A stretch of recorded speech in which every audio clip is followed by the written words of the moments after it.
What's good YouTube? Welcome back to another banger on the Reno Live channel. Today we are going to be reacting to, was the LaMelo Ball trade a smart trade? This video is going to go through all the ups and downs of the LaMelo Ball trade, and I'm not going to lie, if you are a basketball fan, this video is for you. If y'all want to enjoy this video, make sure y'all hit that like button, subscribe, help us get to 1,000 subscribers. We are so close. If y'all want to see all this content streamed live, check out the Twitch. We're probably live right now. Just come check us out. Without further ado, sit back, relax, and enjoy the video. Is LaMelo Ball to the Wolves perfect, chat? This video is going to be going over the LaMelo Ball trade.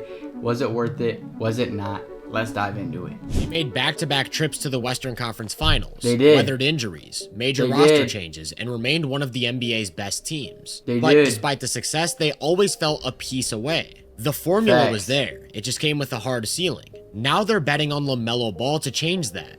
LaMelo Ball is going to change it, I promise. So what does this actually mean for the Wolves moving forward? LaMelo. Does the fit make any sense? Yes. And does this move finally give them what they've been missing in pursuit of a championship? Timberwolves are going to the finals with my boy Melo. Brought to you by Prize Picks, we're going to break down everything. Starting with the fact that adding a player like LaMelo to your roster completely changes your offensive philosophy. He plays fast. Anytime he grabs a rebound or sees an opportunity to push after a made shot, he's looking to create transition offense. And it's hard to overstate just how valuable that can be. On average, teams scored about 1.26 points per transition possession last season. In the half court, they scored just 0.98. Wow. Over the course of 100 plays, transition offense is worth almost 30 more points. True. The reason I bring this up is because LaMelo Ball is the missing piece that the Timberwolves need. Him going to the Timberwolves is going to benefit them so finding these high-value plays hasn't really been a focus for the Wolves.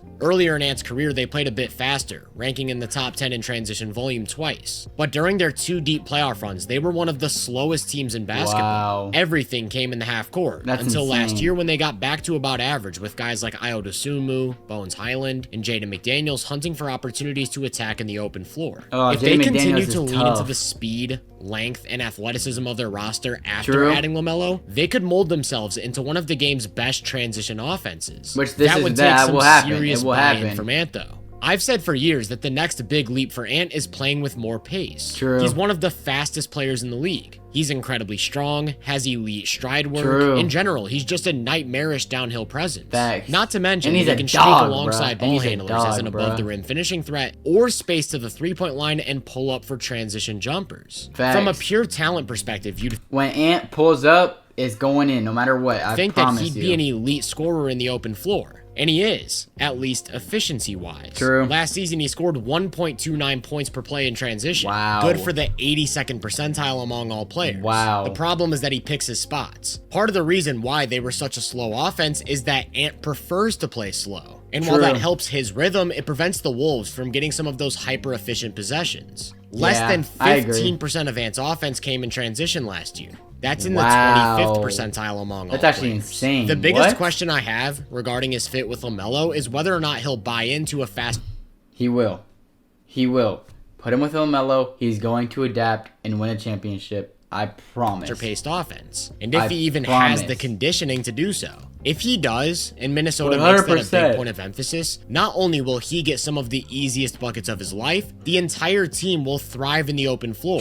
As they've got a pretty nice surplus of athletic wings who can attack with the ball or play off of LaMelo. As for the half court, LaMelo provides a bit of that pure point guard presence they've been missing, but in his own unique way. His game is very ball screen dominant. That could mean a spread pick and roll setup with the big. It could mean using a screen from a guard to get a switch or turn the corner. In either scenario, he's hunting for pull-up threes. Due to his unorthodox... And when he hunts for that pull-up three, it's going in no matter what. He can get the shot off in pretty much any way the mind can possibly conjure up. And he can do so very quickly, allowing him to capitalize on tiny windows of space. Bro. He's pulling that. You can make the argument that he took more difficult off-the-dribble threes than any player in basketball. 100%. Yet he still made about 37% of them. That's extremely efficient offense, and it forces defenses to get really aggressive with how they cover him. In ball screen situations, he's a guy who gets two on the ball pretty consistently, which opens up his best skill, his passing. Over the years, his controversial style of play and flair had people questioning his feel for the game or general decision-making. Yeah, the reality is that he sees everything before it happens, knows how to read defenses, and is always quick to get off the ball immediately, which puts his teammates in position to attack a rotating defense. It's very Tyrese Halliburton-esque, where he'll create an advantage and immediately find a crack in the defense, which he's able to do because he can make any type of pass. I didn't even think about that. Like, low-key, that's exactly Melo right there. For a guy like Gobert, that's a big deal. LaMelo should be able to put the ball where he wants it, find him above the rim on lobs. I didn't think about that. Make life a whole lot easier for him as a roller. Oh, but you can even mix in some guard-to-guard definitely. screening action, like what the Hornets were doing last year, using guys like Dosunmu, McDaniels, or even Ant as screeners to get two on LaMelo and create space for them to drive into. As long as LaMelo's the one starting possessions, everything should be predicated on creating situations where he's a threat to turn the corner. That way, he can access the pull-up three or get downhill and make plays for his teammates from the paint. With Gobert in the mix, teams will probably look to trap LaMelo and funnel the ball to Rudy in the middle. And while that sounds like a solution, all that does is open up the possibility for Ant to attack a rotating defense, which could very easily turn into one of the most dangerous weapons in basketball. Oh my Ant's God, off-ball game hasn't really been tapped into. If they force Melo to force the ball up to Gobert, and then they pressure Gobert, then they just swing it to Ant. First time in his career, he'll be playing alongside one of the best playmakers in the sport. We're talking about a guy with the most explosive first step in the league. Somebody who can absolutely torch closeouts, while actively demanding them because over the past 3 seasons, he's made 43% of his catch-and-shoot threes. Think about defenses putting 2 on the ball, then being forced to recover while he catches the ball with an advantage. Beyond just Ant, they've done a good job of building this roster out with guys who have legitimate ball skills. It feels like nobody in their rotation, outside of Rudy, is limited in off-the-catch situations. And believe me, LaMelo will create those opportunities. Part of what makes him such a unique player, though, is that he's just as capable without the ball. I talked about the speed of LaMelo's decision-making and his passing. Those are extremely valuable off-ball skills. Oh my God, Brandon Miller. But it's the shooting that really moves the needle, because he'll space well behind the three-point line and defenses actually have to guard him. This is a big deal, because in tight situations, Melo pulling that shit up from deep and they go and guard him. Situations against high-level playoff defenses, they'll probably have to turn to Ant as their lead ball handler.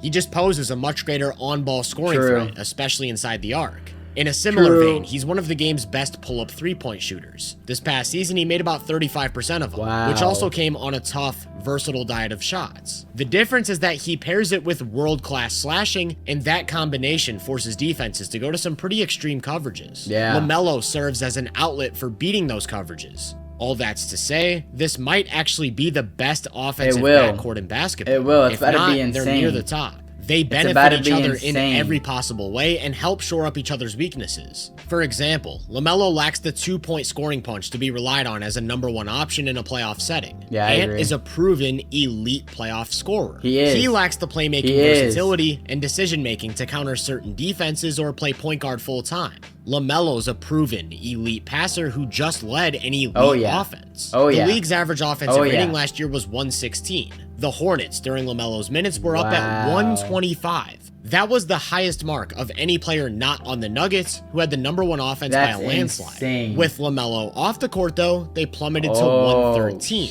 They weren't even an average offense. And that's a function of his ability to impact so That's how much LaMelo Ball affects the game when he's on the court. many different areas. Right there, that's proof. Because he can dominate the ball and carry a large decision-making load, he limits team turnovers. He does so without stalling the offense. He's quick to get off the ball and he can be just as effective without it, so he unlocks a lot more movement and extra passing. Between his own high-level shooting and the way he gets shooters open, his teams get better, higher quality looks from 3. But he also creates a ton of space and is a top-tier interior passer, so his teams also get better, higher quality looks at the rim. Not to mention the pace. By speeding the game up and being an elite open floor playmaker, his teams get the easiest shots in basketball. Basically, what I'm getting at is no matter who you put next to him, they're gonna feel some sort of boost. And that's reflected in Charlotte's past season. When Melo is on the court, you get like a 5% attribute boost.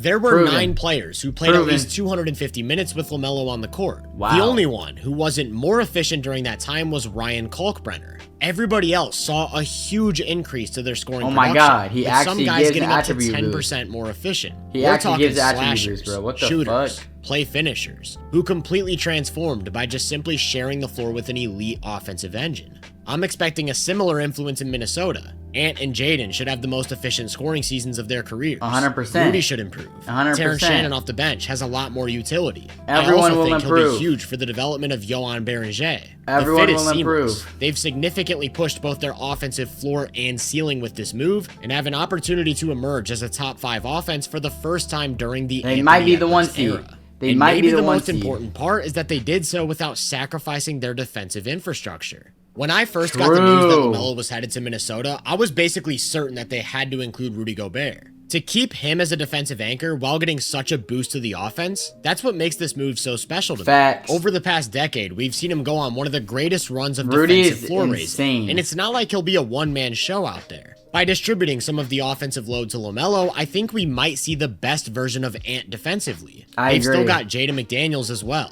an elite point of attack defender and versatile wing who can play just about any role. As far as LaMelo's fit goes, defensively, we haven't seen him in a true playoff setting yet, but I'd imagine teams look to put him in. Melo has not been in a single playoff setting. I didn't even think about that. He's not strong physically and isn't the most agile, so in one-on-one situations, he can't really contain the ball. However, we saw some serious buy-in from him last year. He played within the system, made his rotations, executed different coverages to avoid getting switched onto stars, and used his length to make plays on the ball. I think as long as the Wolves insulate him with a wide range of capable defenders and athletes, he should be able to, at the very least, serve as a cog in the system. 100% I'm sure they'll put him in lineups with 100% Jalen Clark, a genuinely great point of attack defender, or Kyle Anderson, a versatile do-it-all forward. But I want to pause on Kyle for a sec, because he's quite literally the only power forward on this roster. I do really worry about the size outside of Rudy on both ends when it comes to matching. Oh my god, I didn't even think about that. By losing both Randall and Naz Reid, they've lost a ridiculous amount of mass. And whether or not they'll be able to get to the level of a true contender will come down to how they fill out the roster on the margins. They will. I think there are areas of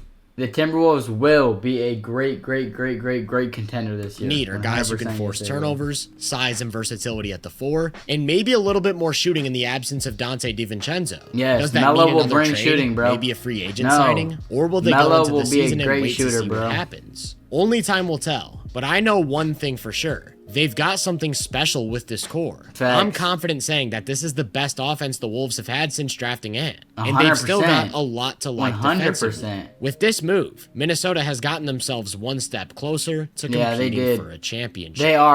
They will be competing for a championship this year. Chat, if y'all went on to enjoy this video, make sure y'all hit that like button, subscribe, and I'm going to catch y'all in the next one.